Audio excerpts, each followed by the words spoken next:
listening to Plan B Podcast. The opinions expressed and shared on this podcast are of our own. Welcome to planb.sg. Stop this right here. Welcome to planb.sg. I'm Zari Ismail. And I'm Darren Ma. And I'm Rama. And this is our first episode of the year. Yeah. Why we start late? You lah. Holiday. But you all can continue what? There will be days where you all have to go on holiday. You don't I got to cover. I got to hold the fort. What? Hey, when you cover me? Yeah. When has that actually happened? Yeah. The last I recall, it's usually you away and we have to hold the fort. Yeah. I never take MC before, no. But I share the episode, right? Okay lah. I'm not angry. I didn't Yeah, really. no, like, it's just, you were in Paris enjoying yourself. enjoying- No, that's a mental health break. Nowadays, it's a thing. It's a thing, right? Actually, it is, yeah. Right. But I think I've had too long of a mental health break because I started getting really restless. Yeah, I was looking forward for recording, man. Yeah, And man. I needed Yeah. this. I need this weekly session of renting. We haven't shared anything about it. We have, right? And those episodes are already out. Yes, on Dubai and all that. Thank you for watching the clips, especially. And all the feedback. Okay. Yeah, and participating in the poll that we uploaded. Yep. Many of you will want to go to Dubai. Oh, yeah. Have you seen all the comments, man? The comments are insane, man. Yeah. On all the Singaporean meet and greet. Right. Yeah, it was hardcore.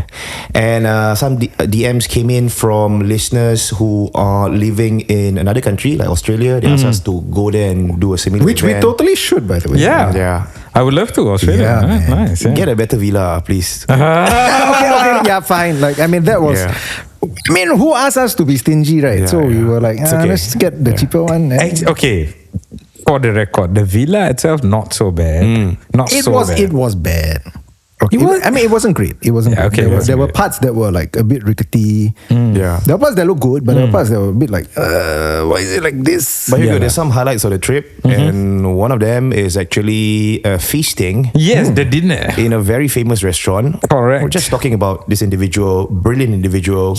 I like how he's authentic, raw, no bullshit about his sharing. Yes. Yeah, it's true. It's true. Because Yeah. like we had that. I mean, you had that conversation Right. during the meal, and like I overheard because I was sitting on the other side, so I couldn't participate. But I heard that conversation, and I was like, "Shit, man!" Like the things that Yeah. chef said was basically, it's really just hard truths. Yes. You can tell that he's got like, I got no time for bullshit. I'm just gonna tell you as it is. And today we're going to have even more hard truths Yes. because we have Chef Akmal with us. Welcome to the show. In the Singapore. Thank you. Yes. Thank you guys for having me. Oh my Yeah, awesome. First of all, what are you doing here in Singapore? Hey, he got restaurant here also lah, bro. I know lah. Let him say, right? Oh, sorry. Recently, I developed and opened a family restaurant in Sultan Gate, Kampung Glam.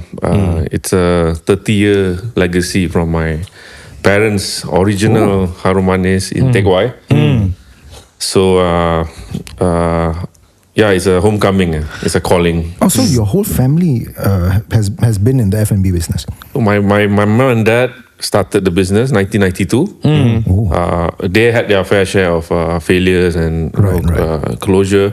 So when Teck Whye happened, there were only two of them. So they had to hustle. It was tough, And I was the first elder child. I was 10 years old.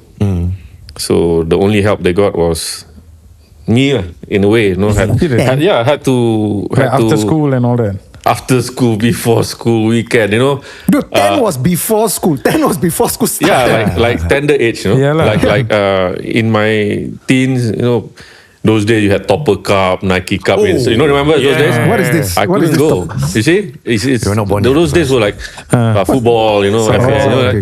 So you have Sentosa, all this league, you go play for what do you call that? S League. You have this selection, Milo, and all that. I like football. But unfortunately, I couldn't because I had to. My dad will drag me down to the shop. So early morning, like after Fajr prayers, like 5:30, 6 o'clock. Wow. Yeah, you have to go. I had to cut lontong. I had to portion out mi kuning. I had to pick up. What did they sell? Mi rebus, nasi lemak, the typical authentic Malay cuisine. It's still open, right? Still until today. Yeah, right? still. But now my younger sister and her husband, and my younger brother, they are managing the place. Nice. It's going stronger. It's doing better now. good More to hear. system, more savvy, more tech involved. POS So- system. Yeah, all that. No, so things have evolved. Yeah. So the restaurant is it's a validation that it has growth. Yeah. So Yes. for me, that's the most important thing. And I mean, like I've heard before, when it comes to these kind of food places, right? Food preparation starts really, really early. Especially if you're especially if you're doing like breakfast crowds, breakfast items. You need to be up at like 4, 3 to start prepping for the stuff. Yeah, bro. Malay food somehow not easy, you know. No, that's what I was gonna say. Some more. Every time you go buy your chai peng all, then you compare Malay food. You know, want to cook one rendang, how many ingredients? Yeah. And then still I never compared. But people complain about the price. Yeah. It's expensive. Oh, yeah. Hey, rendang should be $12. Okay. The amount of work that goes into rendang. You might get cancelled for this. One.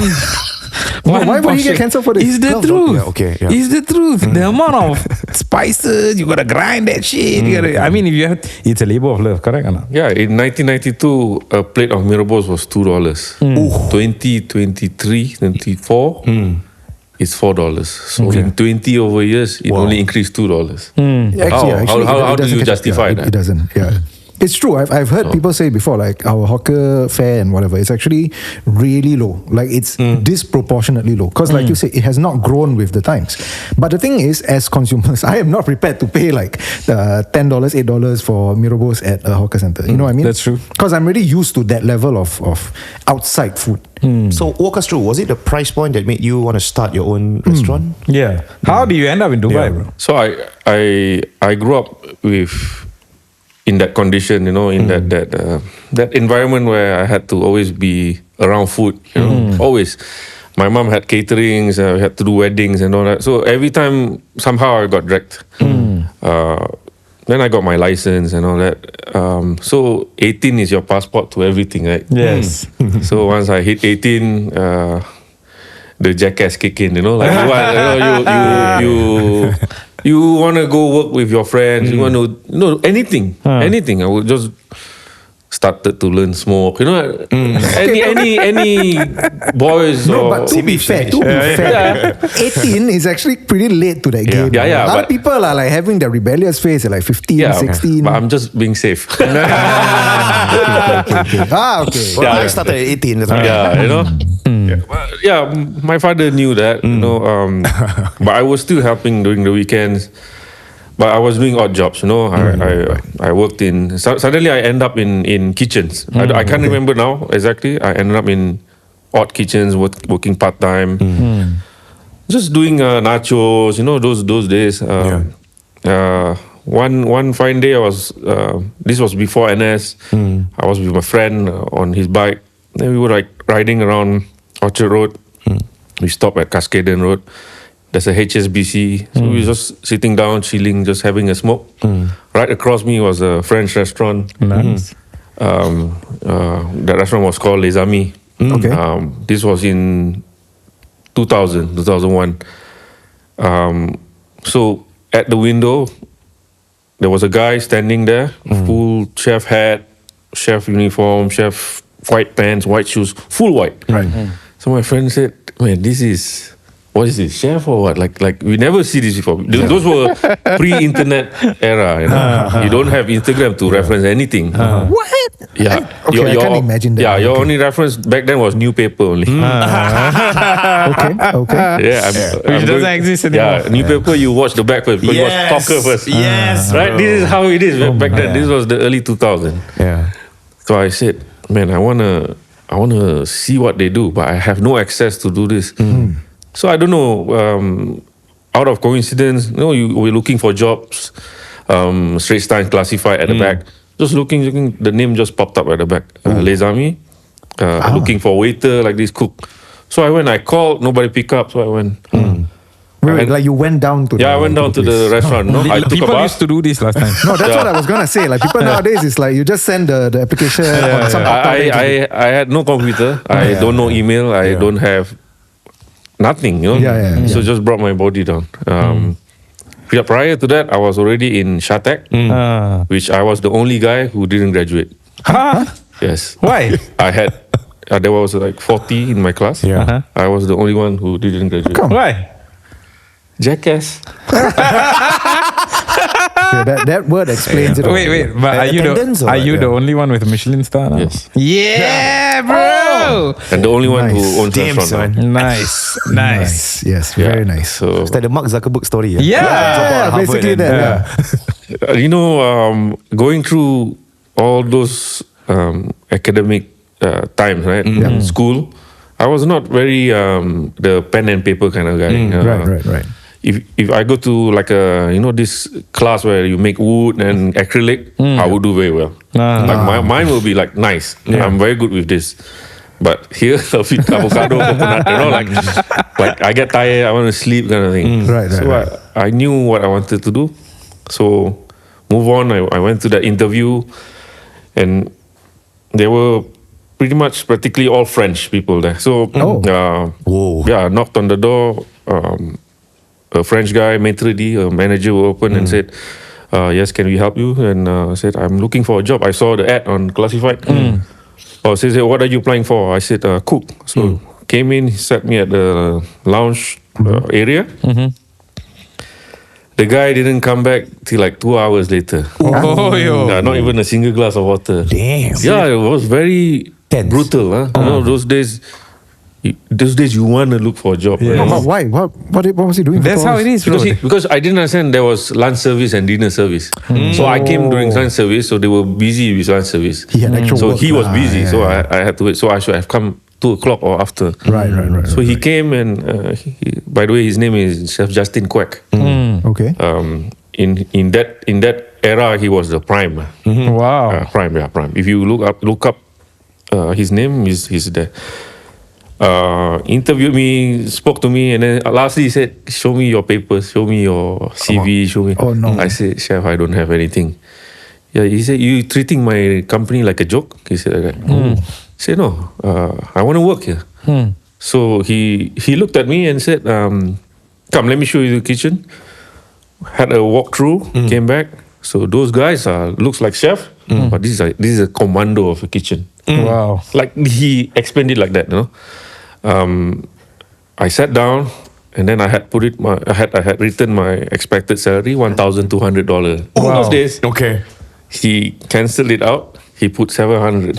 Serious? Oh my God. Yeah, $700. Whoa. And I saw that, alamak apa? I don't know how to react because like I cannot imagine $700 in those days. Like I don't know how much that Bro, was. it wasn't too long ago, bro. Yeah. 2000. I mean, $700 was okay. NSP, yeah. Yeah, NSP, yeah. Oh, that, okay, then that's Can definitely survive shit. lah, can survive. Yeah, cigarette was $10 per packet. Bus was 90 cents. Yes. Yeah, I didn't have a phone. You know, you want to call, it was pay phone, the card. No Pager? Yeah, no pager. I didn't have pager. So I said, okay, I think I said, see you in 2 days. I said, I need to resign. I need to serve notice. I see you Wednesday or you don't come. Wow. Damn. Yeah, so I went to. I was working in China Jam. If you remember. Man, that's such. Yeah. What is that? What is this? I forgot. Everybody Oh my talking God. about things I don't know about. It's a club, It's a club, right? right? It's a club, yeah. China Yeah, Jam. it's a restaurant. Yeah. But at night, Kuma would play. You know, yeah. Oh, So yeah. Does this place no longer exists? No. After 9/11, it shut down. Okay, it was that long, huh? Yeah, man. And then? So I went. I remember the chef name is Richard. He was a bully. So so I went to him, chef. I want to quit. Resign. I got a new job. Then he tell me, what? Why? Where? Who will take you? You know, like that kind of Look how down low, on you. yeah. Because I was really, I had nothing. Where would you work? I got a position in Les Amis. See, Les Amis? I said, yes, 100%. Are you sure? Yes. How much they pay you? They pay me 2,000.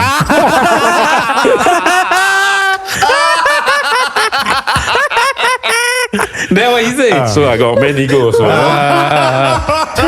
she said, yeah, good, go. I good for it. Suddenly he changed, you know. The day I started Les Amis, it was a living hell. Wow. Why? You know, I would come back so late. My dad would be at the door, maybe eating late snacks, you know. Yeah. He say, lambat balik. Kerja mana balik sampai lambat ni? Balik lambat sampai kerja sampai pagi sampai malam. Kerja apa? Kerja dapur lah. Kerja kedai tak nak. Subuh dah pergi kerja, pukul 2 dah balik. He was saying that, why you didn't want to work with me? Right? No, it's I give you a timing 6 to 2. You want to work for. By the way, sorry, translation of all of that just now in essence, it was basically like you were out until so late. What kind of work are you doing? Because he had no clue what was the How old were you? 2001. 18 like this. 18, 19, something like that. So I just wanted to go back. I wanted to go back to work. Yes. I didn't have any this is one thing about the environment in that kitchen was very racist. Okay, What how? I was the only Malay. Oi. I'm the only Malay. There was one Malay girl also in pastry, but she was okay. She was there for a while. So I had 3 French, one British chef. There were a few Chinese chefs. It was hard. Like what? I mean, do you recall one in particular incident or something that they said, or was it something? My first few weeks, nobody would talk to me. Malay would call pulau. Pulau means it's the worst thing. It's a mental thing. Nobody tell you do anything. Just standing there like an idiot. I'm talking about 12 hours, 14 hours in the kitchen. Oh my God! Standing there and have no clue what to do. And so nobody onboarded you. It's just a mental thing. They just want to make you feel uncomfortable. They want to break you lah. They want to make you quit. Why? I don't know. It's just Why is it that they say kitchens are very toxic in general? Kitchen is a very in kitchen. It's a very brutal environment. I don't know why. Back those days, my time, the people who work in kitchens will be. They just came out from prison. Pailang, Paikiang. What else, Most guys got tattoos. The French, like that. So they will treat you basically like shit. Serious? Yeah. So me being Malay, the only guy there, had no clue on the cuisine, had no clue on anything. I was there just washing pots, clear rubbish, mop the floor. Saikang lah basically. Saikang, saikang, scale fish. Did anybody teach you techniques, how to do things? They purposely don't teach me so that I will screw up and then they will give it then to it's me. cool. Yeah. Walao. Yeah, I had one job that was to wash salad. Sounds like the lamest job, right? This is the most important job. Why? Because salads those days were salads you compile. You had all different leaves, and then there's a percentage that you compile, and then you would serve so it looks colorful. These days you order, your leaves are all mixed. I see. Those days were all Separate. Separated. So you had to wash in ice water, very cold water. Your hand will hurt. Oh. Yeah, because you wash kilos and kilos of this. Right. And all I had to do was to put the salad on a plate, just to make it look like a small cone. And I would screw up many times also. Because the pressure. Yeah. So he would put it in a bin. Put it in the bin. So after 2 or 3 hours of And he service, just don't. So he'll just So throw he it away, but he won't tell you what's wrong. yeah, he told me to eat the salad that he threw. Are you serious? From the bloody bin? Are you shitting me? Oh my God. Then you did it? Yeah, what to do? This must be against some MOM law. Yeah, confirm. Yeah, I mean, you try that kind of shit today. Yeah, today it's not mati, gonna sia, fly. bro. I mean, Cannot. those days, the You suck it people up. who worked there, those were gladiators. I mean, I'm sorry. These days, I don't these agree days, with that. I think I'm from different generation. You won't resonate with this, bro. Yeah, I really You don't. cannot I really understand this. before I can tell you what I do now, this was what I already went through. So it was hardship. It was really hammering. People get hammered. I see fights in kitchen. I see words and curse words that should not have crossed this line. A kitchen is a very dangerous place to Toxic, get into yeah. a fight. With all the into a knives. fight, yeah. Yeah. No, Navy, people who NS Navy, you think Navy like the most toughest, right? After 2 days, they quit. Serious? Oh my god. Oh, being in the kitchen. Yeah. The biggest gangster, tattoo all over. One day, tomorrow, Kanina don't come. Yeah, because they think it's stupid to work like this. But then I thought to myself, wow, I could actually do better than most of them. So that was your driving force. I didn't think anything. I just wanted to work because I felt like, wow, first time I see, like white asparagus, Oh, okay. black Perigo, black truffle from France. I could, things I never saw in books, whatever. No Instagram, No. right? You can't see these things. Yeah. And to a point, my chef slowly opened up to me, and said like, smell this, taste this. Whoa. Guided me, How long did it take for you to get there? almost a year. A year. Yeah. Wow. I didn't touch a pen. I didn't touch a pen. Like after a year. Wow. And that was only to put butter only. Whoa. But then he personally trained you after that. Not personally trained. He knew I existed in the kitchen. But there were sous chefs and all that who were constantly guiding me. Funny thing, the sous chefs that had trained me, 2 already passed away. Wow. And they were young, not old. Oh Yeah. my god. I tell you, really. Well, was it like a toll on the health or what? Yeah, one had brain tumor, one had liver failure. Oh, God. my god. Yeah. Damn. And my chef had some liver problem also. He's on medication. Is this Yeah, common brutal. in the chef line actually? I don't know about any other kitchen. That was okay. that was the kitchen that I trained up. Right. But you feel good. You walk into the kitchen in the morning, you smell fresh bread. I tell you nothing, I tell you like this. The fish comes so fresh. Sometimes the fish can just stand like that. Normally fish will like so fresh. It will be like that. Yeah. Wow, King I can crab. hear the passion in Oh, you. Yeah, It's yeah, really yeah. your life. It's amazing. I never understood coffee also back then. This Italian ops manager, his name is Paolo Colzani. He'll make coffee and then he say, Akmal, they call me AK. They couldn't call me Akmal. They call me AK because I was like moving so like AK-47. Like hard, hard. Yeah. So he said, try this espresso. I didn't understand espresso. Then he taught me like, you taste the fruit, you taste this cinnamon. I'm like starting to appreciate every single thing that I put in my mouth. Wow. Yeah, because this is luxury. People don't get this luxury to take time and taste. Your palate is so sensitive, has so many sensories, Yep. So this is where the learning started. So from there I started the base foundation. And I was a solid cook already. I was I could, break down chicken fast, fish, and clean. Like I would cut fish, no meat left in the bone. Wow. Trained in the trenches, basically. Yeah. Then obviously after all that training and then become so good, NS had to call lah. Well, I just want to interject one bit. That should be the title of this podcast. Train in the trenches. Yeah, trained in the trenches. Wait, no. But then NS called. So all of this happened before NS. Oh my Wait, god. how long did? Wait, huh? So I got a letter from NS one time. I was enlisted in police academy. So I went there, enlisted, but they tell me to go home. Why? I don't know. Okay. Yeah. I guess this was a different generation. So I thought, okay, go back next one for Xiaomi. Oh, okay. They kena CD. Oh, right. Welcome to the school. Yeah. It's okay, bro. We both also CD, bro. Also CD. Yes, CD. Melayu, bro. Melayu.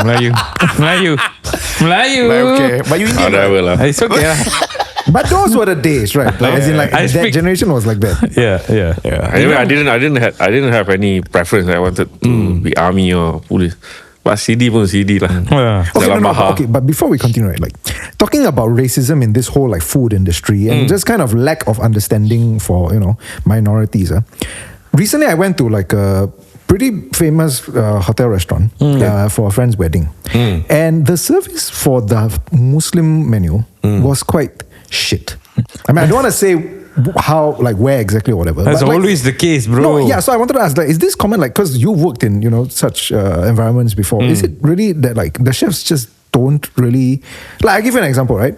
You have a course meal, but for the alternative menu, it's just like you just put it there for the whole thing. There's no splitting it up. So like the food just gets cold. It's there for like an hour, whereas other people have their courses served up, and then mine just there for like 45 minutes. It's all about culture and whoever is handling that. You cannot blame a particular group of people.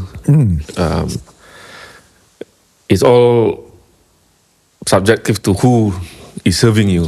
Right. What kind of heart he has. Must have pride, bro. Yeah, if I serve to an African or serve to an Arabic, why does he not have the same value as what I cook for him? So this also comes with education, like how you get exposed. I know what you mean. Every time we come across this also, but things need to change. People mindset need to change. And slowly, like things like that, it's been people are we discuss this kind of thing. The public get to know, maybe inspire people. Okay, so this one's sidetrack from your life story, but I just want to pick up on that. You know, so many people say this. Once a restaurant becomes halal, the food becomes shit. Why? Yeah, I've heard that sentiment a lot of times. Yeah. Unfortunately for my parents. It's like, especially like, the top end, like some Chinese food chains and all that. Yeah, But that's not what I heard. I heard once an establishment becomes halal, there's a 30% increase of sales. Of course, because everybody come. No, because the price goes up. No, not only that. Chinese people, when they go and eat, and I don't mean this in any racist way, you go to any restaurant, right? You see a couple sitting down Chinese, they order one dish, they share. You see one Malay family, one couple will order enough for 6 people to share. I know, because I'm also guilty of the same thing. I want to try. I know you're weird because my grandparents do that. Yeah. So, of course, 30% increase sales. But the food quality, they say, will always become shit once a restaurant is halal. Why? No alcohol, what? I don't know. I think so I left Singapore 2013. Okay. Before that, there was only Warna Cafe. Wow, very long. Right. Warna Cafe. Upper. That was one. Sorry, I cannot recall, but there was not much. But Not a lot. maybe a lot of people will hate me if I say this. Before we judge that restaurant, the owners or the person who owns the business, what was his main objective in the first place? I see. Was he committed to do good food? Was he committed to provide good service? What was his intention? I see. If you compare yourself to Imperial Treasure, this Chinese restaurant, oh my God, look, service, hot towel, toilet, actually, yeah, true. big round tablecloth. His intention was to be prime. This should be my restaurant. Nice. But if I was going to put plastic chairs and I see. I don't. There's no right or wrong to this. Yeah. But what was his intention? Right. Sorry if my community want to do that, then you know who to point the finger at, right? I choose a different path. I choose the harder path. I choose to be in a very controversial part, where I stand. But experience is like that, you have to go through the trenches. Walk us through your foray in opening your own restaurant. Yeah. Like right after NS. What was the lead up to that? Yeah. So I served NS. I finished in 2004, and I got a job in the Solomon Islands. Nice. Sorry. Oh, so you didn't go to Dubai first? You went to all different sorts of places. What is it? Solomon Islands is a country very yeah. I thought it was a club. Country. Close. Small, Yeah. right? Very small, Yeah, right? it's in I'm sorry. it's in the South Pacific. Oh, God. It's in the South Pacific, very close to Off Indonesia. what do you call this? Papua New Guinea. Yeah. So How again, the hell do you get a job there, How did you end up there? I tell you, see. So I got a job from from someone. Okay. And that was your first restaurant? Okay, listen to this story. I tell you, this is crazy. So, I wanted to get out of Singapore. Okay. After NS, that does it. Because I never had any I hear that opportunity story to be. a lot, I never had opportunity to be in France. No connection in France. No connection in Spain. So first thing out of the country, I want to go. So I got this offer to be in. So the name states Solomon Island Pacific Casino Hotel. I'm like, wow, this should be Las Vegas or Macau. Big, no. Again, nothing to look at. No, nothing. Google didn't exist. Yeah, nothing. You So couldn't search it up. you jump, no. So contract came by fax. Wow. I'm not going to respond to that. I don't even know what that is anymore. I don't know how that The works. contract came by fax. Signed, sent back. The owner came, met me in Orchard Road, Mandarin Hotel. Okay. Hong Kong guy, his name was Hartlin Leong. Came to me, wow, very nicely dressed, you know. Wow, this guy got money. Yeah. To me, he said, you want to come to our hotel? I said, yeah, of course, I want to come. Okay, I'll arrange you this flight. Okay, done. So came to the day, so I said to my mom and dad, say, I'm Blaya lah, or I would say, I'm going overseas. My dad looked at me, where is this place? Like, nobody heard. Nobody heard of Solomon Islands. Very, very unusual country. Yes. I just took the jump. I just jumped on it. So my mom had Shell points, petrol. So that Shell point, the Shell points can buy Samsonite bag. You want? Not? Okay. I didn't no luggage. So go grab that Samsonite bag. You know, excited. No, I was gonna go. So pack the bag. Was I was packing? No, very sad. No, like man, I'm gonna leave my family first time. No, pack.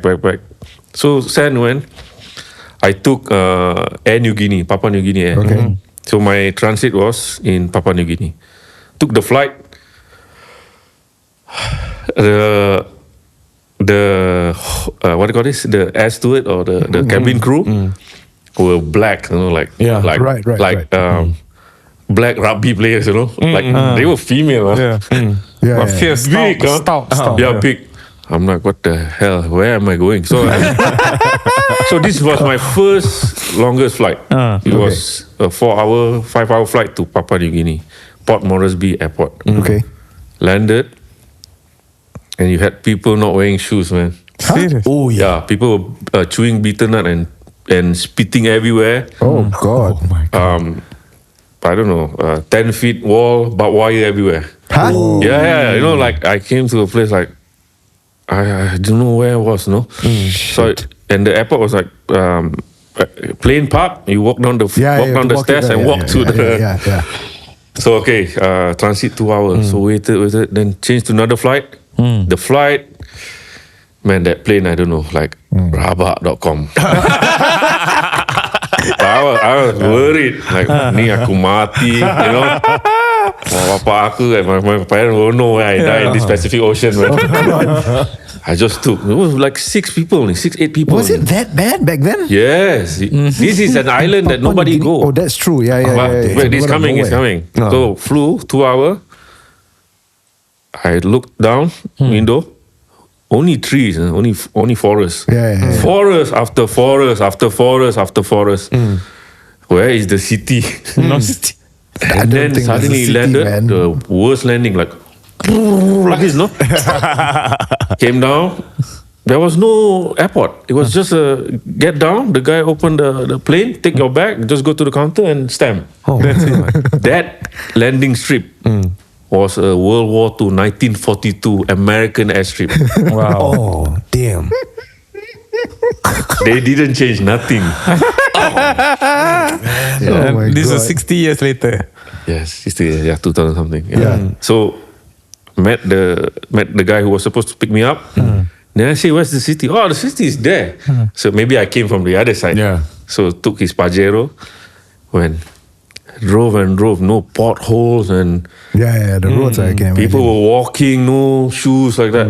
Then arrived in this hotel, only 2 floors Oh. by the water. I said, that's it? I said, yeah, this is the hotel. Alamak. Oh my God. Yeah, I was so... Down. No, I was worried, you know, like I don't know Safety. what. I don't know. So went inside, they served me lunch, and then the big boss came. Big boss came with white penguin shorts, the apit short, Oh my God. red polo t-shirt. He came to me with flip flop. Say, you Akmal? Say, yeah. I'm Andrew. So, what the hell, this is my boss. Okay, but did the hotel look good? I mean, like, it was 2 floors, but... Okay, so it's not like... This is equivalent to any stopover hotel in Malacca or Johor. Oh, yo. Yeah. And then? So he showed me around because I was there already. Right? What to do, right? And I had no money. But okay, I wait, had no money. was the pay good at least? $2,000 US dollar. Oh, damn. Okay. Okay, Yeah. lah. I'm pretty sure Something. like, that... It's okay lah. Yeah. No, plus you're not going to be able to spend there. Yeah. Huh? So you're basically going to save in quite a a way. lot. So he showed me to my room, and then I had a roommate from Fiji. He's so big, like, so tall. So what I didn't know was that country is going through a civil war. What? You went there in the middle of a civil war. Oh my God. Civil war between the tribes. They had 7 tribes. Oh my God. They were going through civil war, and there were Ramses. They call Regional Assistance Mission to Solomon Islands. There were military everywhere, from Tonga, Australia, New Zealand. So all these island armies were there. Shit. So you had roadblocks everywhere, like army, full bulletproof roadblock. my God. I came to like the craziest time. So my boss said, "So this is cowboy town. This is not. This is New York, 1960s." And he didn't think to include that in the bloody advertisement. Yeah, they never say anything. Oh, God. Yeah. So my boss said, "Don't go out at night. You know, you want to go out anywhere, go tell Tuma. Tuma is the Fiji guy. If not, I can give you a pistol." I said, "No." Telling that to a Singaporean. Yeah, exactly. I'm a fireman. I didn't go shoot water. I can shoot bullet. I don't know. So I said, "No. I just with Tuma. Okay, make sure you go anywhere. Go with Tuma. Go Tuma." So come to work like this, no? Come to work. I work with island people. They have no clue. Wait, you didn't stay at the hotel itself? I stayed like 3-minute, 4-minute drive. No, the phone number is only 5 digits.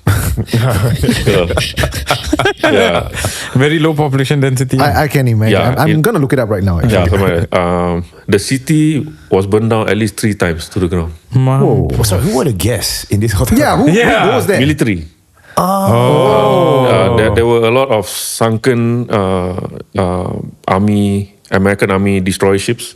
So that became a very nice diving spot. So professional divers will go there. Right. Very nice tuna, very nice seafood, So even today, the population of Solomon Island is about 700,000 people. Less than 1 million. Yeah. Yeah. Wow. Yeah. I saw women get raped on the side of the road. Yeah. Oh my God. Yeah. I saw that.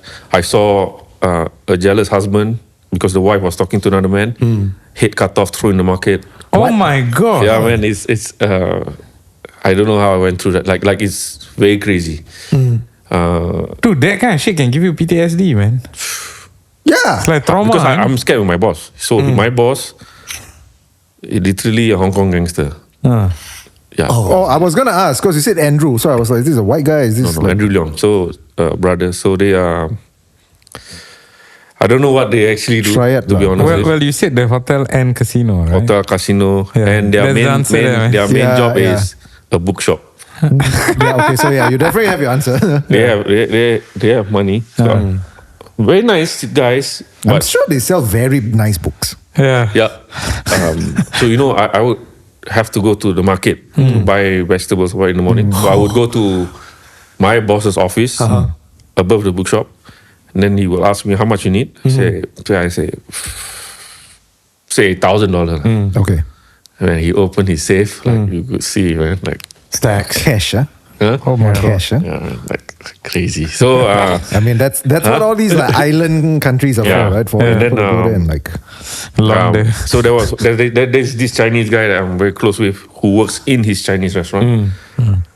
Gambled too much, lost too much, and the casino belongs to my boss. So he couldn't pay the debt. Oh, no. You know what my boss said to him? What?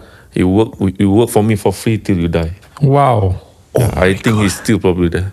Oh my god. Zero salary until Basically slavery lah. yeah. Hey, that's hardcore, bro.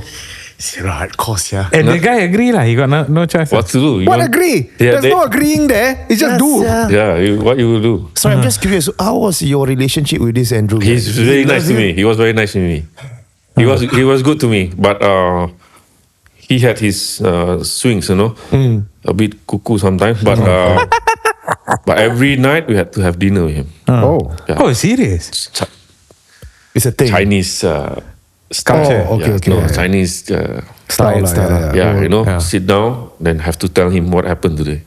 Oh my God. He's The Chinese manager would control tell him freak, all the shower. Yeah, I don't blame you. Must. I kind of understand why. It's good. Yeah, he's just he No, I wants mean, it's communication. control freak, But but he don't it's- believe in emails. No, plus also, I mean, like to be perfectly honest, though. So what else you gonna do, man? If you're over there, if you're not gonna have dinner with him, what else No, you gonna but do? after such a, you know, I was there for almost 9 months. I didn't take a single day off. You didn't dare to take a single day off, probably. Okay, bro, you got cry or not? Like, do you cry and miss so Yeah, did you much? regret Homesick, going very there? homesick, super homesick. But I'm a Fighter. tough kid. No? You So did your parents know? Like, did your mom know? You know, like the things Like, that do you said, call- like, phone call or something? Yeah. You know, that whole trip, probably I called home maybe less than 5 times. Wow. Probably, I cannot really remember, but yeah, maybe like that only. And you were there for 9 months. I must say. How did it end? Yeah. How do So you I get met, out of I something met like that? I met an Australian helicopter engineer Okay. working in the prisons. You're like, smuggle me out, please. Take me out of this place. So he had he could speak Bahasa, he could speak Malay. Oh, a bit. okay. Nice. So some days I would do Malaysian night. So Malay food he would come, and then he told me, hey, I'm going back to Brisbane, Queensland. You want to come with me? So I said, Somebody yeah. offer you that lifeline, and you like, take it, man. Take it and leave that place. Yeah, of course. Then he said, okay, I'm going back in this day. I cannot really remember the detail. So this I bring you to Queensland, stay in my home, go see my farm, everything. Then I said, how am I going to tell my boss? Yeah, I'm just thinking, how did you tell your Yeah, boss? so after dinner, so I saw my boss walking up the stairs, so I just followed him from behind. And then I said, boss, and then he said, yeah, come inside my office. So sit inside office. So I'm sitting like that, and then he was there. He was doing his stuff, cigarette, like that. Say, what you want? And I said, I want to go home. Then he literally stopped like this. Did your heart drop when he stopped Yeah, like that? it's- Your heart like, Yeah, like you don't know how he will react. No? He stopped. Then he looked at me. Where you want to work lah? You know, like Cantonese. No? Where you want to work? Where what you want to do like this? So I want to go back. I want to go Australia. I told him the truth. Like I didn't try to bullshit or whatever. you didn't say. You didn't, No. He yeah. said. Then he said, okay. How much money you want? Say what money? What money? $5 million. No, but why was he offering you money to stay? Is it? No, like Thank you lah. thank you, you know, like this. Oh, okay. So I said anything. So he was like this counting. So he gave me a good stack. Really? Yeah. Wow, so nice, bro. Yeah, You got money, I don't care, bro. You got money. Go to Hartley, his brother. Tomorrow, book your ticket. Just like that. There's no resignation. It's like okay, I go now like this. Thank you so Wow. much. You know what I'm afraid of? Like Huh? thank you. Then he turns to his man like, Should he? No, but it is very it's almost like a vintage style. Like Right. you don't hear this anymore. True. No. You know what I mean? People who they work you to the bone, but they also care about you. Yeah. You know what I mean? Yeah. So it's not. It's an endearing story. You know? Yeah, he would arrange a last dinner. Well, you know, not everybody- really endearing. Let's not forget the fact that the guy's a slave owner. okay, thank you. Okay, then last But dinner. but all that happened, and then I went to Queensland. So first time in Australia, I never seen Australia before. And then I came back after that. After a few weeks, I came back. Then I had some money. I had like between 8 to 10,000 USD in a way. Okay. So I bought a kapchai. Okay. Like Capture a motorcycle. Oh, Honda okay, Cup. okay. Yeah, Honda Small car. one, Yeah. bro. Right. So 2 months did nothing. Cobolan. Because I was like, In Singapore. yeah, because From Brisbane you came to here. yeah. So I had $10,000, no big shot now. I get that. Oh my god. Yeah, so bought a bike. No, but that was one hell of a story, dude. Like 9 months in Yeah. Solomon Island, in the middle of a bloody civil war, Yeah. watching people, like all sorts of nonsense happen on the streets, watching somebody get enslaved in the place that you worked at, Yeah. and then you came back and bought yourself a motorcycle. Yeah, motorcycle. That's the therapy, bro. So I just relax. And then slowly after 2 months, oh shit, I'm going broke now. need a job. So I found a job with a Belgian chef. Wow. His name is Emmanuel Stroban. He's well known the name as Chef in Black. Wow. So he's from Belgium. He has a restaurant called Saint-Pierre. I worked for him for 1 year. And then I got a call from an ex-boss back in the Les Amis days. So he opened a restaurant called Iggy's. So I went to Iggy's in 2006, and I worked in that restaurant for almost 8 years. That restaurant became number 1 in Asia and number 26 in the world, and I was the head chef. Nice. Oh, that's So a pat on the back, right? Yeah, but then what inspired you to like make your own, like do it yourself? Yeah. I never had that intention. really? I was a no money guy. I never had capital. Oh, okay. 2012 when that accolade came, best chef, best restaurant, number 1 in Asia. A lot of headhunting company looked for me from London, from Moscow, Wow. all over the world. Really all over the Damn. world. I went to every city just to do a meet up with the owners and organization. And Dubai was the last one. I see. So Dubai came to me and offered the job, but I wasn't very keen or interested. Why? It was not my cup of tea, right? What's Dubai? I don't know what Dubai. What they have, right? Oh, okay. Nothing back then was nothing Dubai. Yeah, and Dubai really grew a lot in like very short span of time. So back then, I can imagine it was still starting out. No news. Yeah. You had that tallest tower. That's it. So they actually came to Singapore and then did a tasting on the food. Then came an offer. Said, you know what? We will fly you in. Yeah, bring your wife. Serious? Yeah. The rest is just go by yourself. This is bring your wife. No need to do food tasting. Meet the team. Just enjoy yourself. So I said, yeah, why not? So went along with that. Flew over. I arrived in Dubai. BMW picked me up. Seriously. Oh, nice. You know, Dubai service another level. Yeah. And I never sitten in a bloody 7 Series in my life. Nice. No, you all like actually stretch like that. 7-seater. It was early morning. Weather was very nice. So arrived in Royal Meridian. They gave me a suite. And then I looked up on the balcony. People were doing skydive. Oh. Like, what is this? Like Dubai. And then, chef, please come down for breakfast. Full breakfast, just me and my wife. Like, what is this treatment, man? Wow. You went from Solomon Island to this, huh? One hell of a jump. Yeah. Yeah. So, obviously, I signed up. You fell in love. You fell in So I said, love. this is the project. This is a project. So when I came in, this project started. So 9 months, the restaurant didn't open. It was construction phase. I got paid full salary. Wow. So they flew you in before the thing even opened. Yeah. So 9 months, what? Dubai, You yeah. designed the menu? Yeah, design menu, ingredients. construction phase, okay. snacking, Nice. Design the kitchen? design kitchen, pick furnitures, choose my team, hire people. Oh. Wow. Yeah, 9 Fun, months. yeah. Wait, this is your restaurant or this was a This is different?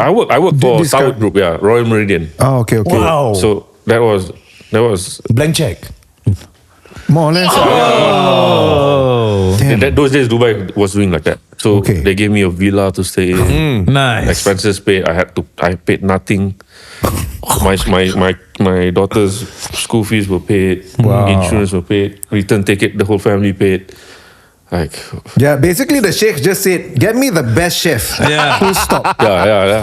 Yeah, like that. Wait, were your parents proud? Yeah, they came to Dubai. Everybody enjoyed. My family came. It was a very nice time, you know.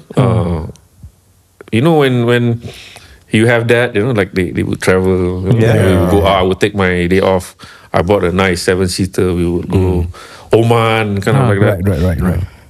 Yeah, very nice. Then 2015, there was an oil price crash. Oh, right. Saudi and all that. So per barrel was from something dropped to very bad. 90, yeah. Affected a lot. Affected the company a lot. So my bosses were telling me, you gotta let go of a few of your deputies. And these deputies I brought from Singapore. Oh. So I feel very bad to Yep. you know, man, it's like betrayal, no? So I said, I will go back. I would resign. Oh. Yeah. So I So left. you sacrifice yourself for them. Yeah.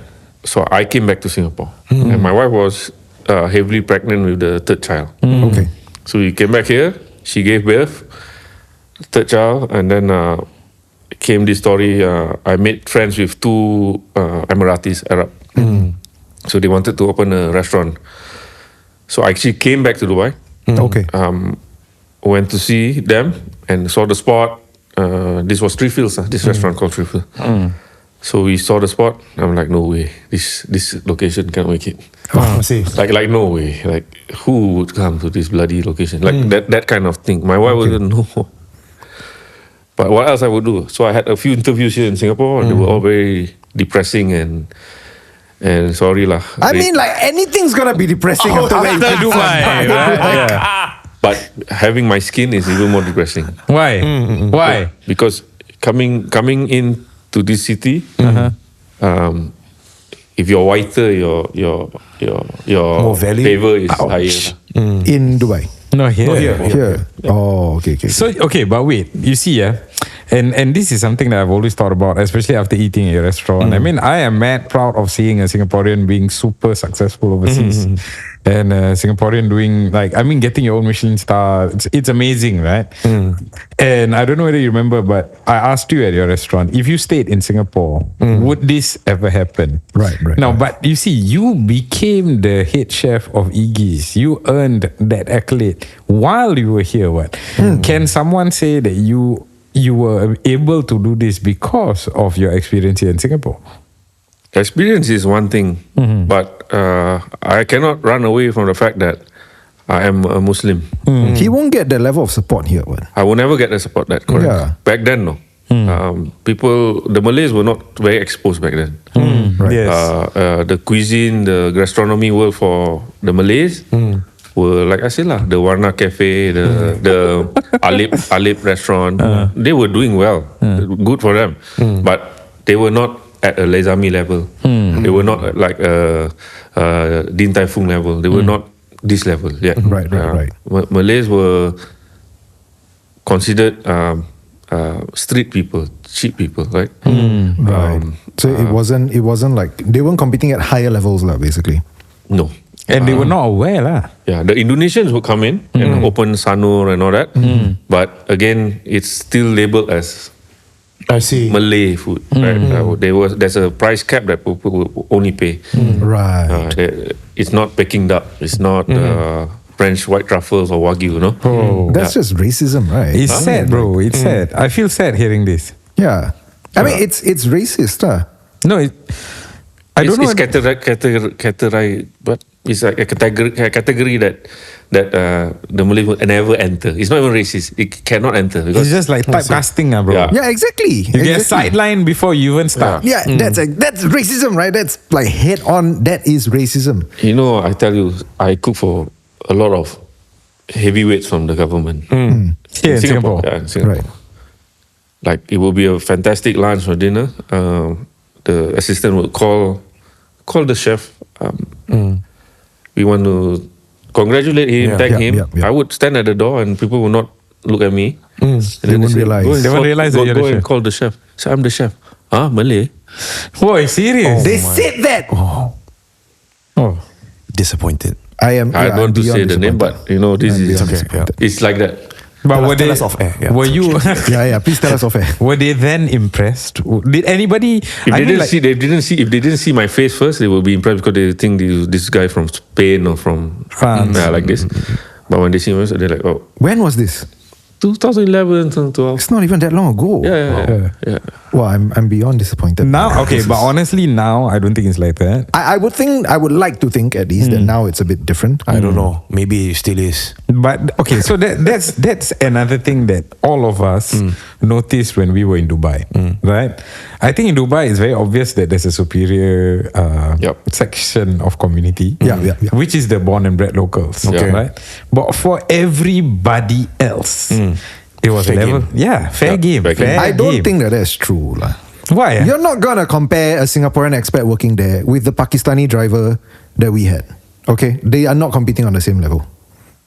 I'm sorry, what are your like you thoughts? can tell whatever. Okay. Yeah, what are your He's what's your living there. experience? Yeah. What's your thoughts? So, what he said, very right. So you have Arab above the line, untouchable. Yeah. Below the line, fair and square game.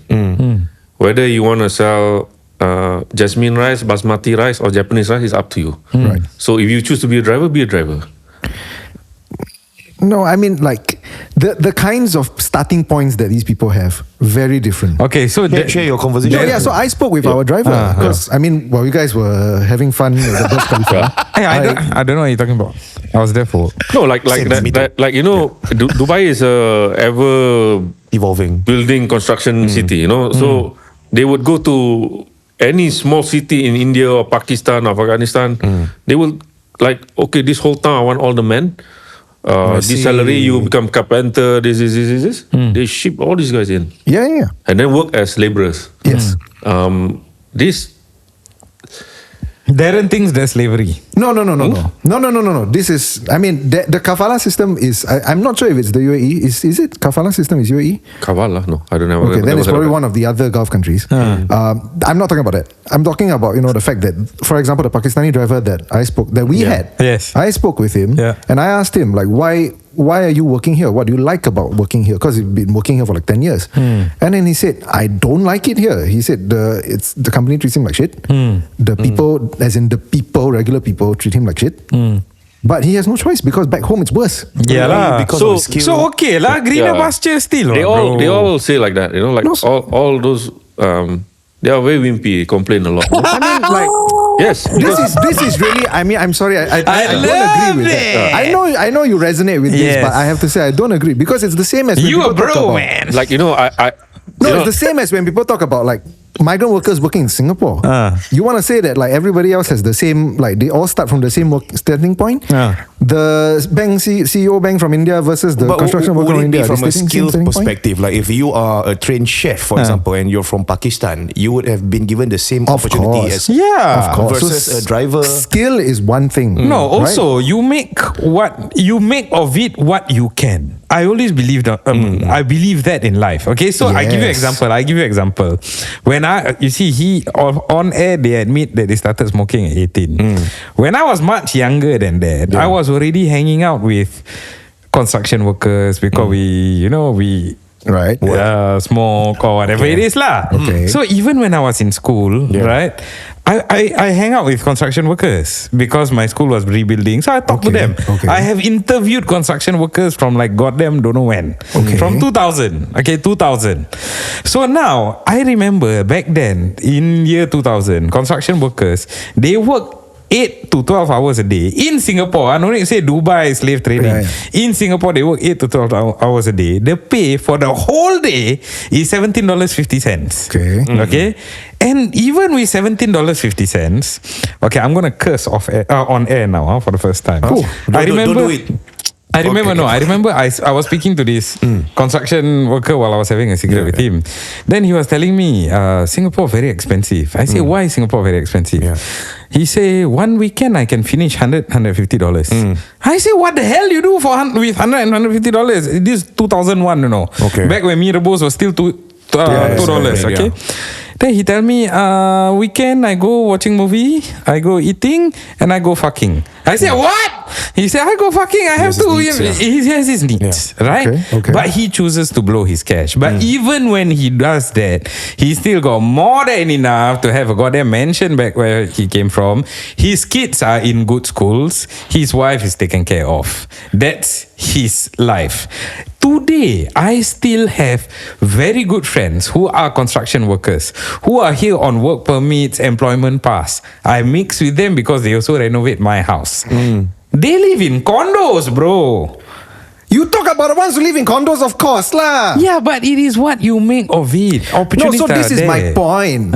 You're blind if that is the only way you think. Of Can- course, you make what you have with life. Yeah. My point is not that you don't make what you have with life. Okay. My point is that some people start with shit in life. Okay, Of course. wait. Your point is your point. Your point is your point. Your point got no point. I want to hear his story, man. Okay. This is a never-ending conversation. We're Yeah, gonna come let's do back. that, yeah. Okay. Yeah, you get me? Yeah. No, but I have drivers also. Like I have drivers, I have cleaners.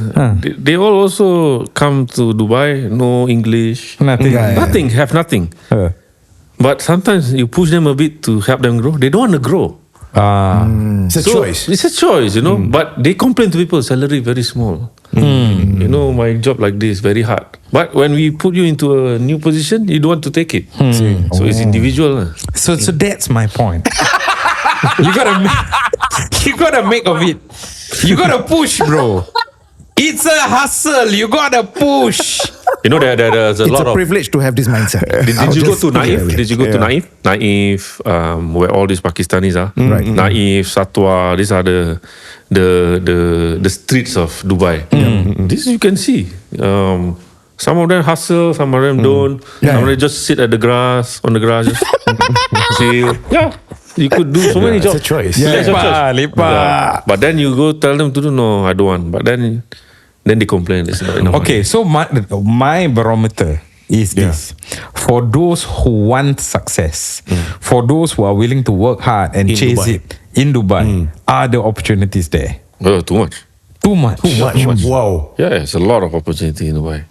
Dubai is a place where you take your canvas from the shelf and start do your drawing. You know, there's always something you can do. There's always opportunity. There's always money around it. Right, There's always investors. There's always clients. People come from all over the world. You know, Middle East. People want to see what you can showcase. Whether it's art, whether it's banking, crypto, whatever. I never see business as flourish, as blooming as in Dubai, as in anywhere else. Like I go to New York, I go to everywhere. Yep. Monaco, I go. Nothing like Dubai. Serious? Nothing like Dubai. No way. Wow. No city come close to Dubai. Wow.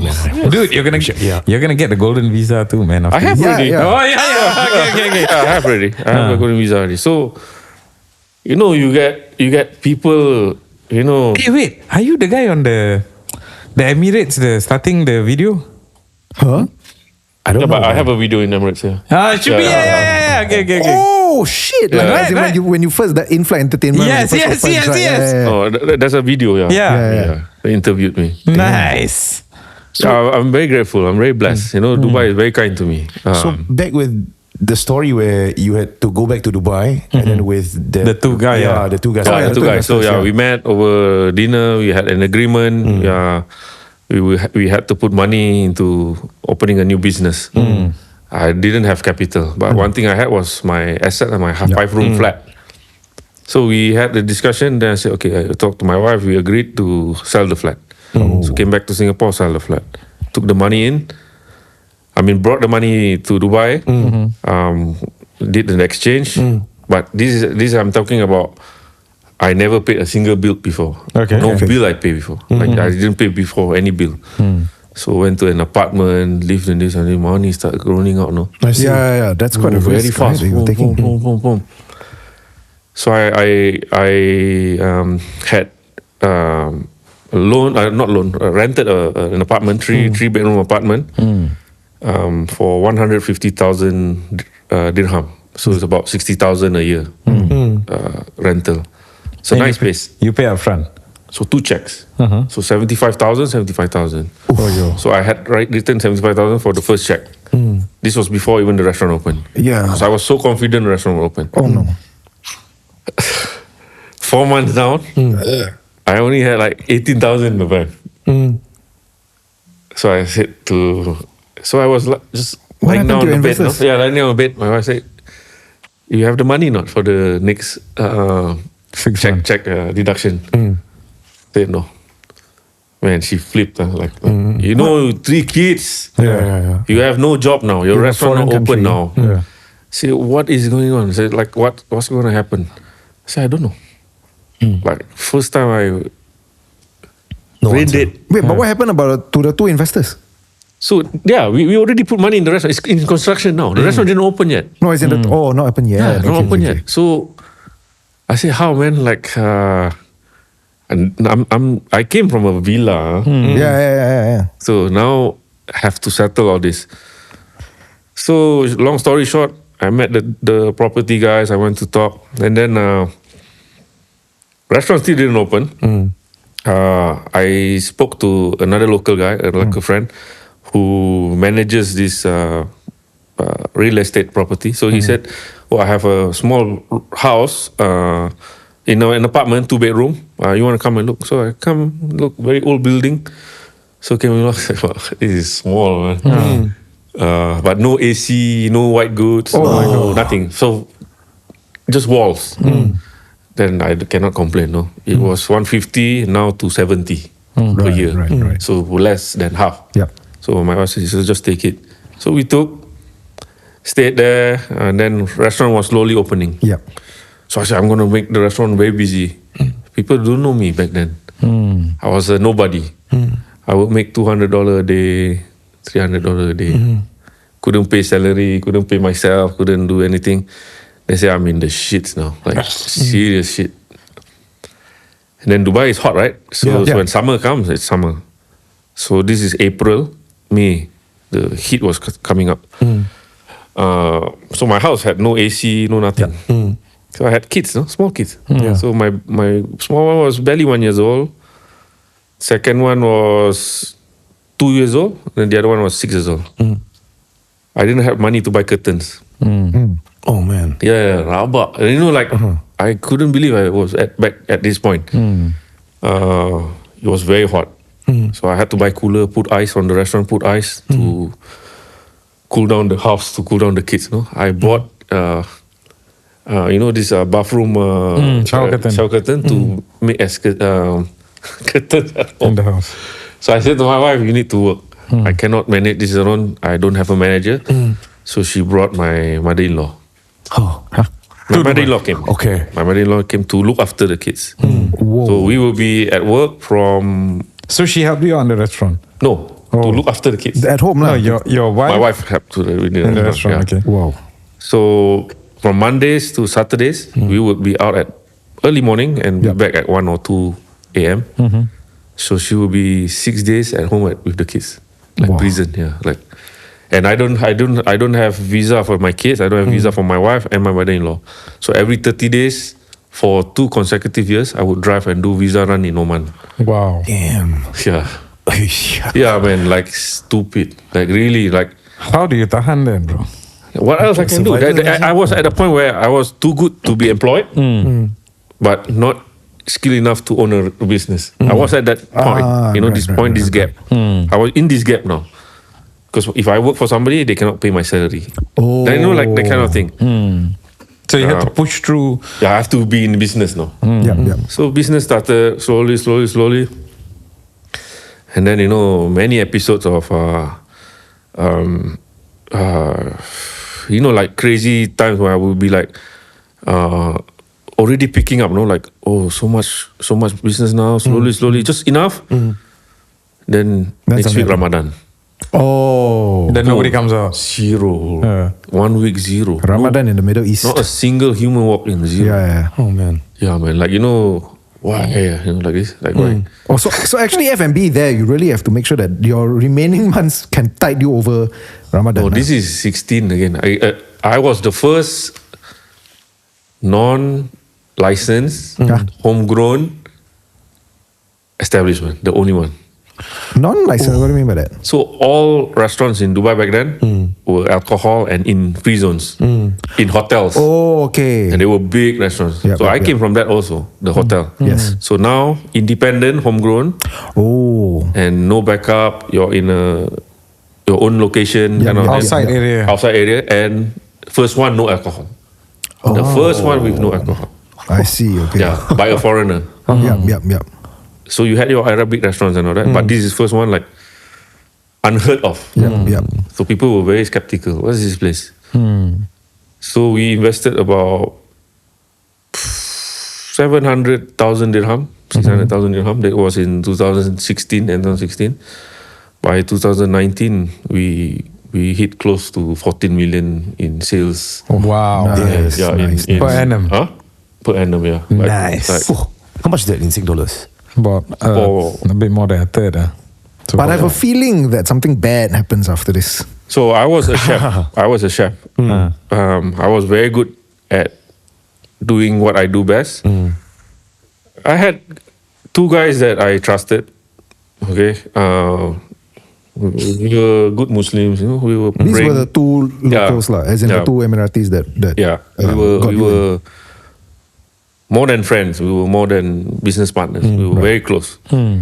But the agreement was you, me, shake hand. This is our equity. That's it. So in Islam, we believe like that. There's a witness, done. Right. You honor your word, you honor your word. 2019 was very busy. So busy. I didn't see money like this ever. You know? Money changed people. then what happened? Money change people. Money make you crazy. Right. Money brings out a lot of ego. Brings out the worst in you, lah. Yeah, in a way. There are some sensitive things that should not have been crossed, like same things that said and all that. So I see. when things were not getting aligned, when the heads were not aligned, obviously we would have a lawyer coming in. So when the lawyer came in, said, "Where's your documentation or notary or stamp?" Oh no, yeah. Nothing. I said no, it was just an agreement.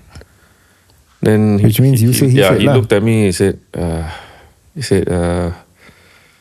"Yeah, things are not going to look good for you, for me." Because they're the locals, what? Yeah, because they had the names in the trade license and all that.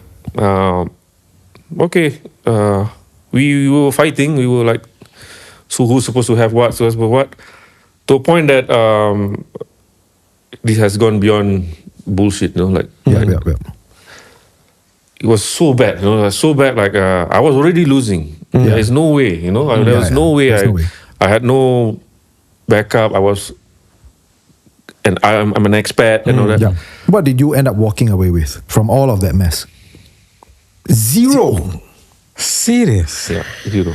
From that whole restaurant that you spent, that you went through all that years of shit with, that your mother-in-law went through hell with, you for, you walked away zero. And is it still open to the day? Yeah, they open, but they after a few years we came to a consensus. Look, when that happened, I was okay.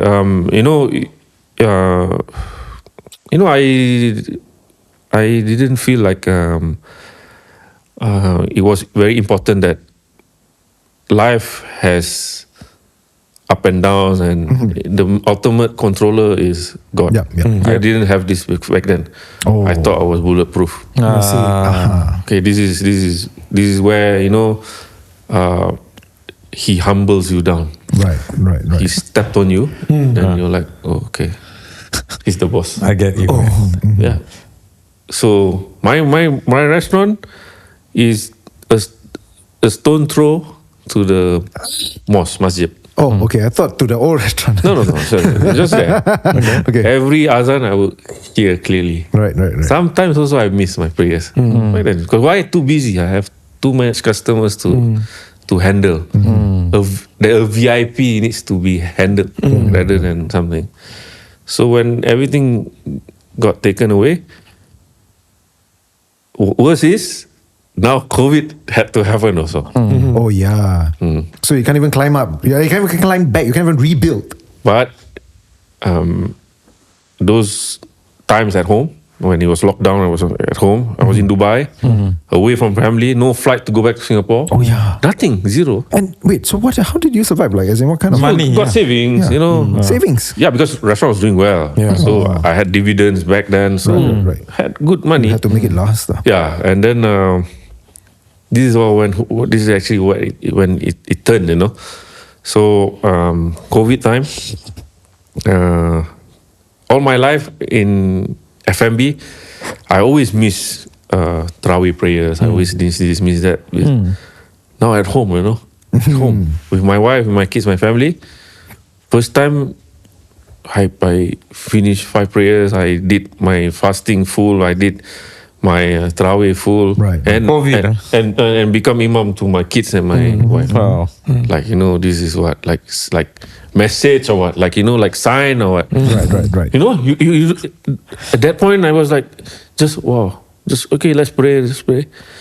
So during Ramadan, I made chocolate tarts. Okay. Cause boring, got nothing to do. My friends were like pastry, selling chocolates. Say, oh chef, take some chocolates, you know, for Ramadan. Play around with this. Okay, making chocolate tarts. So it was like a 9-inch tart. Oh. So yeah, but we were 5 at home, so a lot of balance. So sent to some friends to eat tarts. People started ordering. No, so tomorrow a friend asked me, asked my wife, said, hey, tell Akmal, can make for me one. I want to do iftar with my family. Okay. I make one. And then it became 2. And then it became 4. Then I said, what the hell do I have to work? It worked. Because it's work. Because I have no hands. It's just me. Yeah. Then I said, I need to do a label or something. No, start charging people. But you were not charging people. Yeah, because friends. And it I started off see. as favors. Yeah, then okay, I need to do a brand, then do a Instagram page and all this. Ah. So it's like a HBB. Yeah, I was gonna say that. Yeah, it's really big in Something, Dubai, but yeah. no intention. It just came out like that out of nowhere. Yeah. I was making 30 tarts a night. Serious? 30 tarts Per night. a night. Alone. How to deliver all, bro? Okay, so Emirates, I had a lot of Malaysian and Singaporean friends who were pilots, who were doing tours and all that. Right. So they were also, everybody were not doing well. Everybody's in trouble. Yeah, that's true. So I used pilots and to help me do deliveries. Serious? And that deliveries actually helped them a lot also. Yeah, they went through their day okay. So they were not broke. They had some money, no, Things were through moving these for them. tarts, no? Yeah. Wow, interesting, huh? So Yeah. It's so like this- a whole secondary economy Yeah. came out. Yeah. Wow. Yeah. And then, I had some money. I started to develop this consultancy. So I paid like $5,000. I called a lawyer, set up this business, so virtual office and all that. So there were people calling me, in Saudi, we want to do consultancy, make this restaurant, make this menu. So I was just charging, so coming. So this is how crazy it is. This is in June when I started the tarts. Yeah. In December, Uh-huh. I booked my whole family to Maldives. Oh. And I brought my wife her first gold Rolex. Wow. Damn. To December. Yeah. Oh my. Is she still wearing the Rolex? From Because I saw a Rolex on her hand when I went to the Yeah. restaurant. It was nice. bro. It was good. That's the bling. first one. So From living off of your savings, basically, yeah, right? yeah. Yeah. But I didn't stop. So like every day I would do 30 tarts, like continuously. Alone. Nobody. No He's helper. not gonna get his 3-year-old to help him with that. Yeah. Yeah. No, So I my mean, wife like, would take all the orders, right. She would write in the kitchen like a whiteboard. This is the orders, mango, whatever. So I'll start at 10 p.m. I'll sleep at 8 a.m. Nice. Just work through. Yeah. And then real estate came, and then real estate were like, "Oh, Akmal, I heard you left this restaurant, this and that. Oh, we love your tarts. Come and see my shopping mall." Yeah. So I came. Say we have this restaurant. The business failed. Take this restaurant. I said, take what? Serious? Just let it. Yeah, take now. No need key money. No nothing. Just do whatever you want. Whoa. I said, I cannot. I don't have a structure. I don't have team. I don't have HR. Yeah. So just sort it out. I'll give you a few weeks. Go and decide. So okay, I met a few restaurant group. Then we came to an agreement. Okay, you take this percentage, I take this percentage. You put money. Then we first opened Goldfish in 2021. So Goldfish opened, huge success. That was a Japanese sushi restaurant in prime area in Dubai. Yeah. And then I did consultancy in Saudi. There was a lot of caterings in Kuwait. Caterings in Kuwait. Yeah, I cooked for the Royalty. king's granddaughter. Wow. The son's birthday was 12 years. He was 12 years old. They flew me in to cook. Yeah, ridiculous. Wait, so just now you mentioned real estate came, right? So means somebody came to offer you that restaurant place. And this is related to the tarts. Because Related to the tarts, yeah. He made a name for himself. There was a brand. Yeah. No, but can you see how beautiful life can unfold sometimes? Like you got Sorry, can your I add only in Dubai? Yeah, no, like really, you need the stars to align for this kind of thing. yeah. It was the stars aligning, right? Because somebody who probably ate one of your tarts, Yeah. recognize. I mean, probably tasted it and said, "Wow, this is like one awesome tart," right? And then they looked at your brand and they say, "Hey, wait, this is Chef Akmal." And then they probably realize, "Oh yeah, he used to be chef at that other restaurant." Yeah, exactly. Right, and then they say, "Oh wait, I have this restaurant that's empty." Opening 'cause- up, yeah, yeah. because the other guy failed. So why not I just bring you in? Yeah. Because he has seen you do it before. This is like the epitome of serendipity. You know what I mean? Yeah, Oh my god, that should be the title for the second episode. Too cheap lah. Yeah, no one's gonna understand it, man.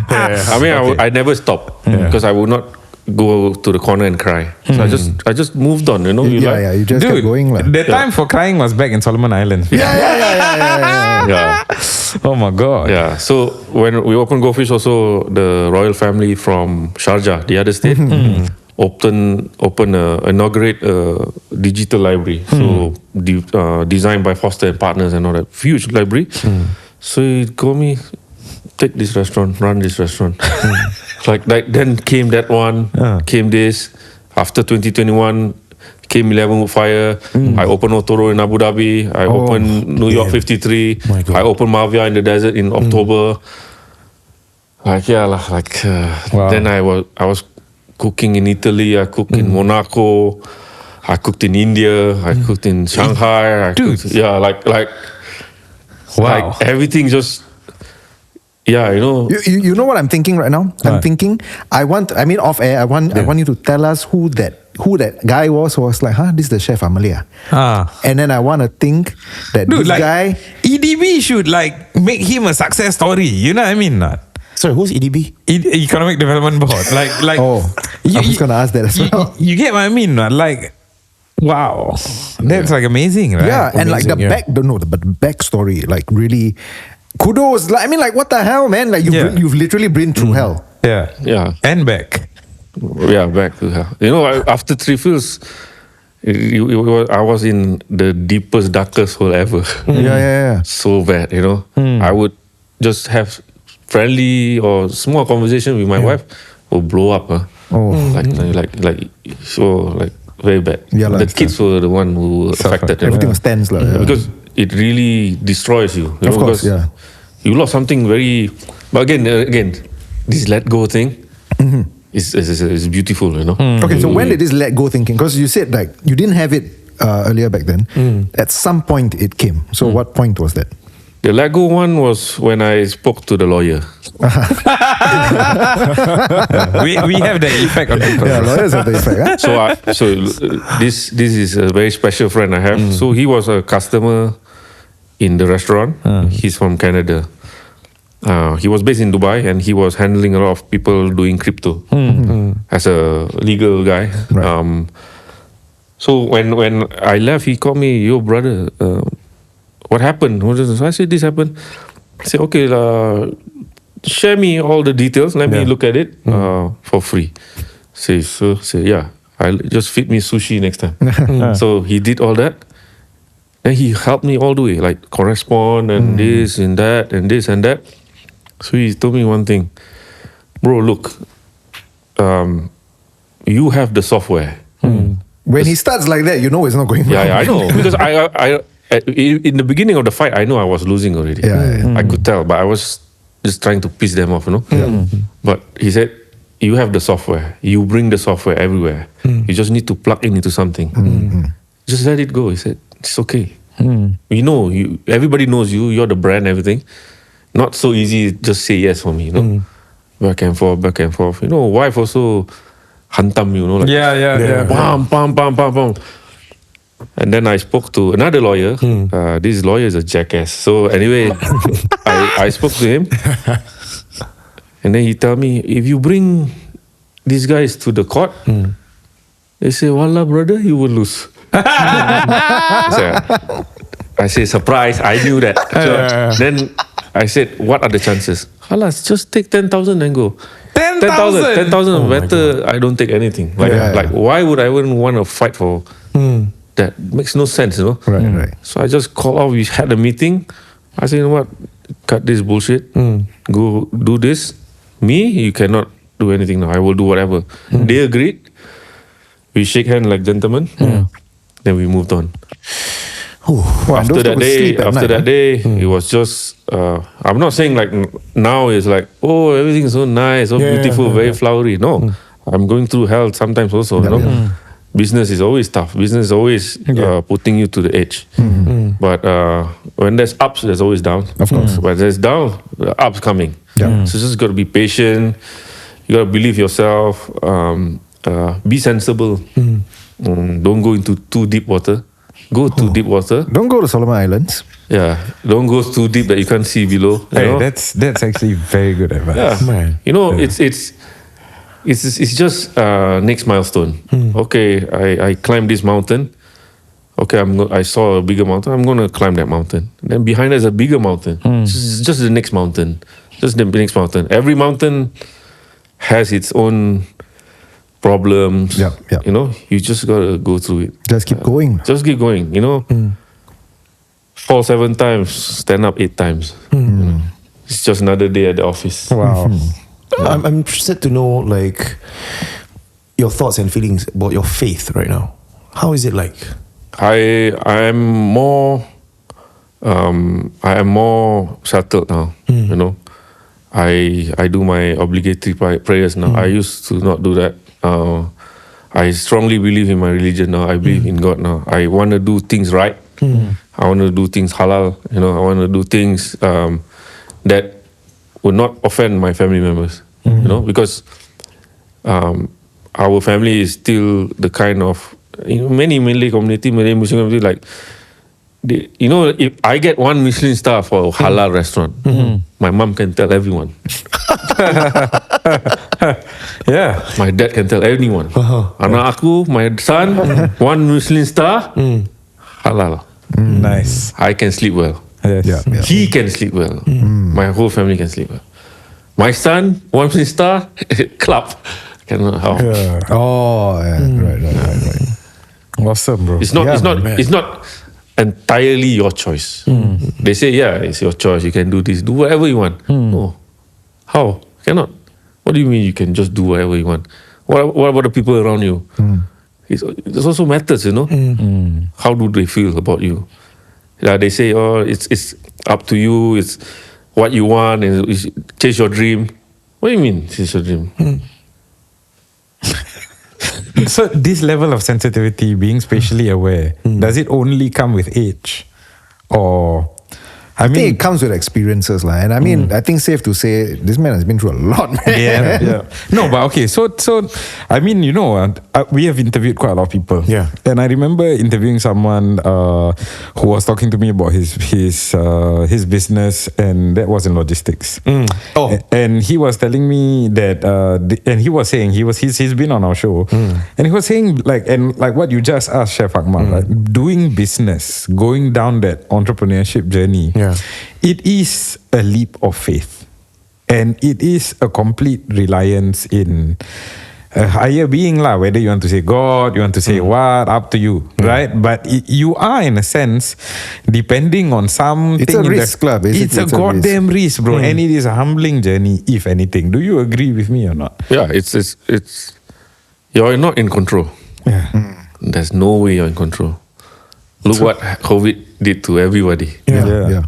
Who would have expected that? You know, some people life changed from nothing to crazy money during COVID, and some people doing so well to nothing. Yeah, true. You know, you gotta understand. You know, whether you have money, no money, you must leave this world leaving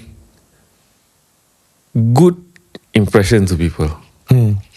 Did I give back to my community? Did I start something? Did I pay his debt? Did I, you know, you cannot just, because you know it's not you. When you die, the people after you will get affected. Yeah. Yes. You can't just live for yourself. Cannot. right? You cannot do that. Like I want to do things right. If although it's not 100% right, but I want to do things my best way or the best to my ability. I can do it. No. I brought my parents to Umrah. You know, like my dad was so sick in Jerusalem. Oh my God, that was crazy. Also.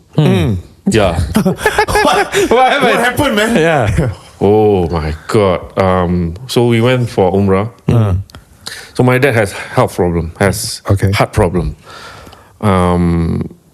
So they were going to plan to go Japan or something. I said, I'm not going. 2022 was not the best year for me because there was World Cup and all that. So, okay, business was okay. So my mom said, I want to go Umrah. I said, okay, I will go. I will settle this. So, go. Met them in Mecca. We did that. Went to Medina. And then we fell sick. So I think my dad also fell sick. Right. So he was coughing so bad, very bad. So leaving Medina to Jeddah, he had vertigo. Okay. Yeah, like want to faint like this. To a point, he was on this electric scooter. He was already, you know, Fainting. yeah, like almost like Passing out now. Yeah, passing out. No. So how, you know? And their travel agent arranged them from Jeddah to Istanbul, Istanbul to Jerusalem, Tel Aviv. Yeah. So it's a longer journey rather than a 3 hour. It was like 4 hour, 2 hours, something like that. I don't know. Right. So he was really sick. He was yellow now. Oh. And then when we arrived in Jerusalem, he couldn't stand up. You know the shit show you go through in Tel Aviv, Ben Gurion Airport, the disaster. Yeah. And then Worse if your name got Muhammad. Yeah. So he was in the hotel. He was lying down. So I said to my mom, "How, man? Like he's very bad, you know, not eating, not drinking, like this." Call ambulance came, check vital points. Okay, but I said not okay. Something is wrong. So we want to bring to hospital. I said yeah, bring. So bring. But I didn't know he didn't have insurance. Alamak. Yeah. So went to this hospital. So did all the tests, stool test, this test. Then when they did the blood test, he said, your father's hemoglobin is very low. This is dangerous level. I said, why? He said, I don't know, we need to do some more tests. So he would have needed a transfusion. Every test, $2,000. Oh, yo. Credit card. Oh my God. But at that point, I don't care. So, check. So he said, doctor said, last must do endoscopy. So he had a growth in the stomach, I think. Can't remember. And that thing burst. Oh my God. So there was internal bleeding. Okay. So from that's inside, very it's bad. bleeding. That's why his hemoglobin is low. And he cannot, Eat and cannot. he's not feeling You correct. can keep things down. It It is so low that it's at a point where it's very dangerous. He could die. Yeah. Man, I was in Jerusalem. How the hell? I don't know how to arrange. I don't know anybody. So my wife called a doctor friend. So he said, pump 2 bags of blood, then just fly back to Singapore straight. My dad, I think, I can't remember which blood type. And the hospital had 2 bags of that blood type only. Oh my God. So just nice. Oh, just nice. You know, imagine tak ada. Imagine you don't have. Yeah. That would have been really bad. So when went back to the room, he got his blood done. I said to him, go back to the hotel, sleep, rest. the face started blooming, no, red again. Okay, but he says still bleeding. So I had to go back to Dubai. So my flight was in the morning. So I have to leave my mom and dad there. Very heavy, very heavy. Yeah, of course. Very heavy. I tell you, very heavy. So I said to my wife, "You go lah, just stay here." Then I said, "Shit, I got other commitments, like this." Oh man, so I said, "Okay, I'll go back, but I'll keep everybody in the group." So their flight is at night. So I'm already at Dubai, in my home. They're still in Jerusalem. Yeah. And then they had delay, the custom immigration were giving them a lot of problem. Then delays flight, Turkey airline back to Singapore. So they had to fly 4 hours, 6 hours delay, then 12 hours Singapore. Oh my God. And he's at this condition. He had to lie down on the floor, airport. So this is the story. So everybody's worried about him. Everybody's worried about another uncle, also very old, another auntie also very old. So there's this lady who was always there. This makcik, she looked after my dad. Looked after like that the group, their group, right? Look after. Landed in Singapore, Changi, everything okay. She came out of the door. She collapsed. She passed away. Oh my God. The one person who was looking after everyone. She was looking after everybody. She was okay. She was in good health. She was the one who passed away right at the door In Changi Airport. When they arrived in my Singapore. God. Wow. When I saw that group, I'm like, what? Like crazy. So my siblings took my dad, bring home everything. So my dad had a huge surgery, from the end of the stomach to the end of the stomach, just to remove this thing. Like, crazy, right? Like, But I mean, thankfully he survived that. yeah, but like stories like this cannot make up, Like you like how, You need to write a book. Really, really. bro. Yeah. My goodness. No, but I can imagine why, like you say, like when life hits you with these kind of things, you just have to keep going. Because once you stop and think about it, right, then you just go like, screw this, man. Dude, this is, you're right. This is like an epic movie, bro. It's like Benjamin Button, you know what I mean? It's like a life journey. I don't know what Benjamin I don't know Button what to that this, is. man. This is totally different. Life journey. like many things in life happen. Always have a reason why it has. Always has a meaning. You just need to find time to understand. Connect the dots. Yeah. Like right now, now I'm back in Singapore more. Yeah. I'm doing this restaurant. Not doing its best. We're trying very hard. I'm not coming here to just open a restaurant and do business. That's not my whole point. The whole point is to continue my family's legacy and to step up the Malay game. Nice. That's it.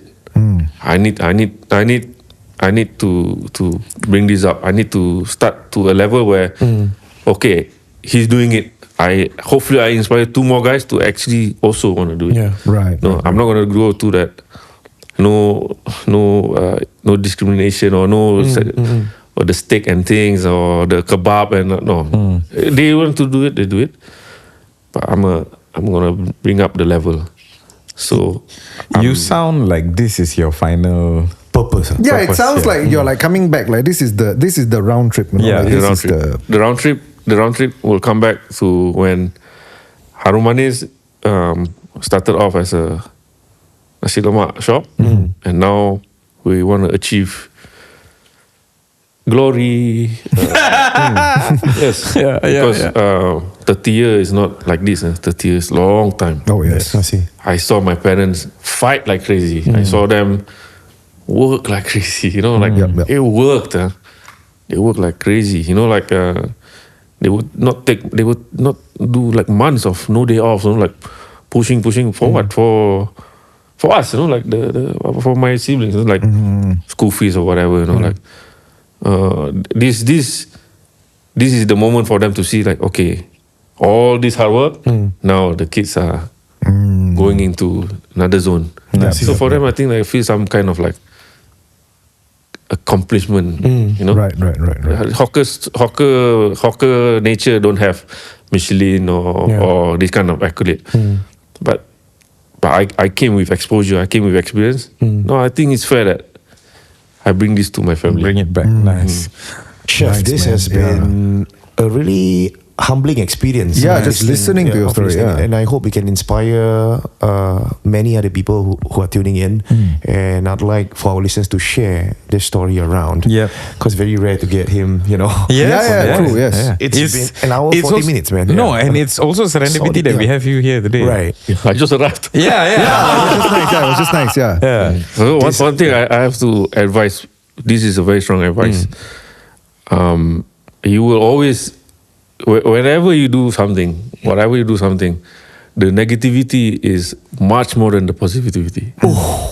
That is 100% always. Anything you want to do. I want to learn singing. Kau tak boleh nyanyi lah. You know, always something like whatever. The minus is more than the plus. Right. So you just got to evaluate that yourself. Anything. Got to suck Strong it up. words, man. Yeah. Food for thought. Food for thought. Yeah. And I mean, like, thanks for bringing us to hell and back with you. Yeah. Dude, it was an awesome conversation. It was. Yeah, What a had lot start of to fun, 2024, man. Yeah. Oh my God. Can't imagine someone else to do this Yes. first episode of the podcast. Thank you so much, Chef, and all the best. Yeah, So thank you. we're gonna have lunch at his restaurant soon. Yes, I've already bro, been I there. spoke to my parents about him just now before I left. And you know, sometimes I quite absent-minded. I didn't check the schedule. I didn't know he was here. I was like, wow. Yeah lah. People already discussing. Well, I told you my last parents, minute. I told my parents, I said, I want to bring both of you, you know, to eat at this guy's restaurant. Yes. Spoken a lot about him. You and should. My parents don't go out that much. It's good. You all should too. It's Nice. good. You all should too. Thank you. This has been a very wonderful podcast session. Yep. We'll Yes. see you on the next episode only on planb.sg. You're listening to Plan B Podcast. The opinions expressed and shared on this podcast are of our own. Welcome to planb.sg. Stop this right here.